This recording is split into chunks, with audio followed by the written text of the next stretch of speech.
Hi, I'm Andrew Walsh, librarian at Sinclair Community College, back with another video. We often hear about the importance of using credible sources, but you can't successfully research or evaluate sources until you're familiar with common information formats and how to identify them. Basically, you need to know what you're looking at before you can decide if you should trust it. And it turns out this is a more difficult task in the digital age, where many people no longer regularly come into contact with print newspapers, journals and magazines, or even books. And these same sources, when stripped of their physical packaging and trust indicators, all look pretty much the same as anything else online, in search results and when shared through social media. But in this video, I'll show you how quick and easy it can be to identify web sources and determine if they're trustworthy. In my work as a librarian, students often ask me if they can use a particular source in their papers, and I'll ask them what they think it actually is. They usually say it's a website, which of course is technically true, but not all that helpful when we're evaluating sources. After all, that website could be some person's blog, or a free-to-edit wiki, or a factory for fake news, or it could be a well-known magazine or news source, or even a scholarly journal article. So how do we figure out what we're looking at online and whether it's something we should trust? Let's say we see this post on Twitter. In my last video, I introduced the SIFT framework with specific actions to take to evaluate sources. And the first step is to stop, to gauge your own emotions, but also to ask whether this is a source you already know, and if so, what is its reputation?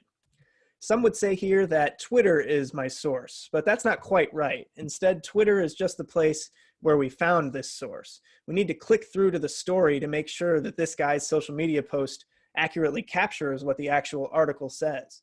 Sometimes people post exaggerated or provocative reactions that aren't backed up by the real story. So when I click through, I see that this is something from the Wall Street Journal, which I know to be a major US newspaper with editors, reporters who operate under codes of ethics and journalistic standards. Now, if I wanted to share this or enter the conversation about it, I absolutely should read the article through, check where the author is getting their information, check if it's a hard news story reporting facts or an opinion piece, and I'll cover these things more in future videos. Sometimes I may even disagree with the author's interpretation or think they left something out.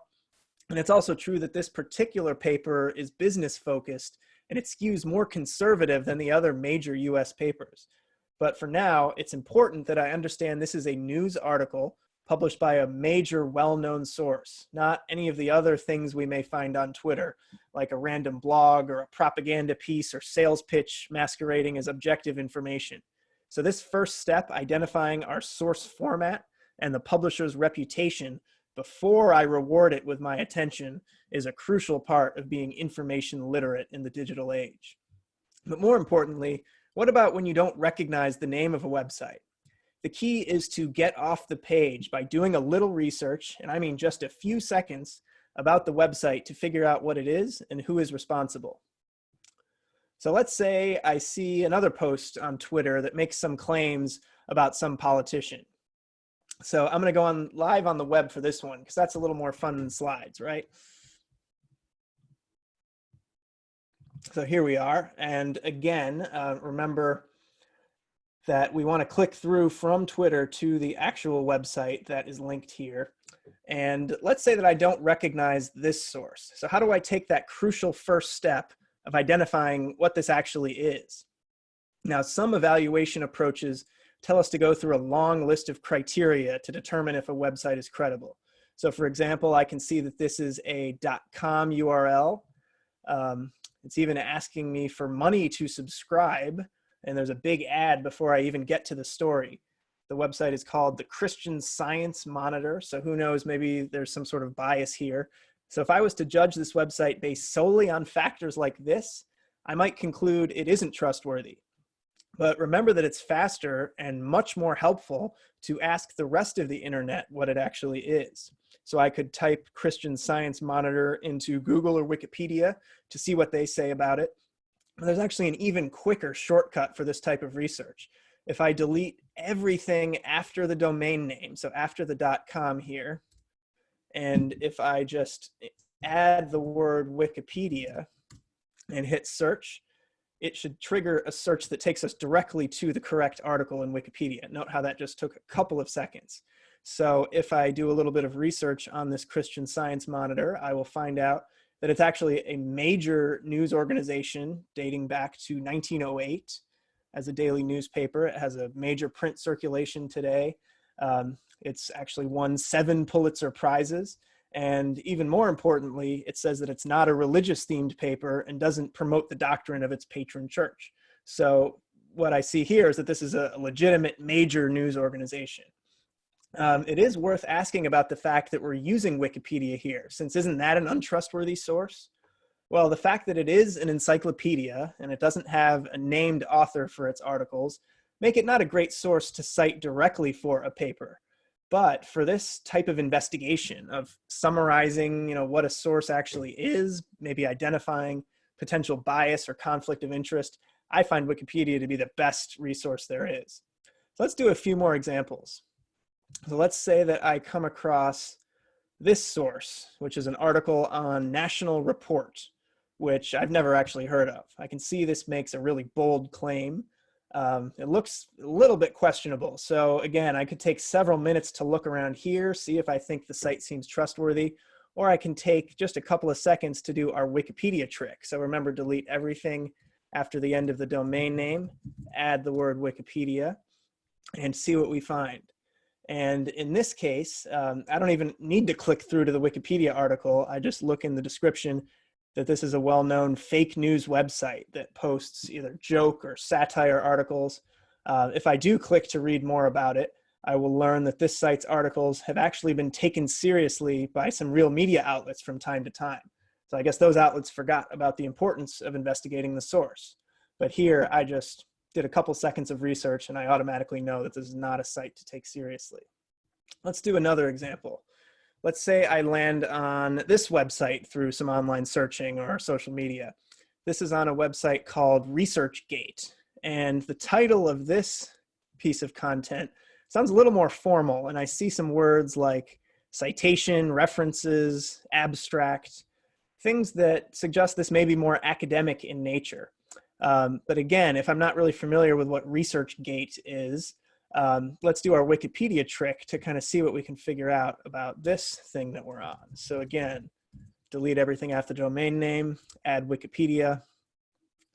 So I learn right here that this is basically like a social networking site for researchers. So it's pretty likely that probably isn't the actual place that published that article. And again, it's almost sort of like we found other content through Twitter, and then we need to figure out where was this actually originally published. So if I scroll down a little bit, you can see that there is actually the full text of the article down here. So importantly, I can see that there is a named author with institution that they represent. There's volume and issue numbers. You can see there's an abstract, which is what you'll find with academic research, just basically a summary of the piece, and then the full article here, which has footnotes, citations, and all the things we would expect from a more scholarly type of study. But we'll also notice that we see the actual name of what's most likely the journal that actually published this. So again, we can do our little Wikipedia search just to make sure that it looks like a legit publication. So if I can copy the text of that, you can see it's called the American Review of Politics. And if I search Wikipedia for this, we'll see what we can find. So here we need to be pretty careful because we'll notice that these results I get are not actually the same name. They're similar, but it's not the journal that we're actually looking for. So this illustrates a common issue, especially for lesser known sources. Sometimes they may not have a Wikipedia page. So sometimes we just need to do a regular old Google search. So I can just search American Review of Politics. Now you can see I get some results with the actual name. But it's also a really good idea when we're searching common words like this to put the phrase in quotations so that we search just the exact phrase. So let's try that. So we can see that this is a journal, and it looks like it was published through a particular library. So here we are here with the most recent issue that came out. You can see the editors from the University of Oklahoma Department of Political Science. So you can see there are named editors here. But more importantly, remember looking around at the rest of the internet to see what are the mentions of this. And one that I'll look down here, you can see there's mentions of this exact journal on a variety of library websites. If I click on this one that I can see is from worldcat.org, I know that's going to tell me all of the different libraries that actually have a subscription to or hold this journal in their collections. So if I see a bunch of libraries here, which it may just take a second to pop up, here we go. You can see that lots and lots of schools have chosen to purchase this. So that's a pretty good indicator that it's something pretty trustworthy, and it is what it says it is. So overall, this tells me that this is a more formal study published by a professor. It's been edited and vouched for by other experts in the field. So it was created much differently from some of the other types of sources that we have seen, like news articles or magazines. And it also has a different audience. So if we're just trying to get a basic understanding of this type of issue, this might not be the best source for us. But if we're writing a college paper or otherwise trying to get a more advanced understanding, it might be perfect. Now, the other point I want to make is that you'll find a lot more scholarly research through your library's website, but some is available through Google, like we found here. Let's move on to one last example. Say I hit this website. Let's take a look and try to see what we make of this website, because a few things that we'll notice. So it's a .org, which we often hear is trustworthy. If we look through this article, it cites a lot of facts and other statistics, things that look pretty trustworthy.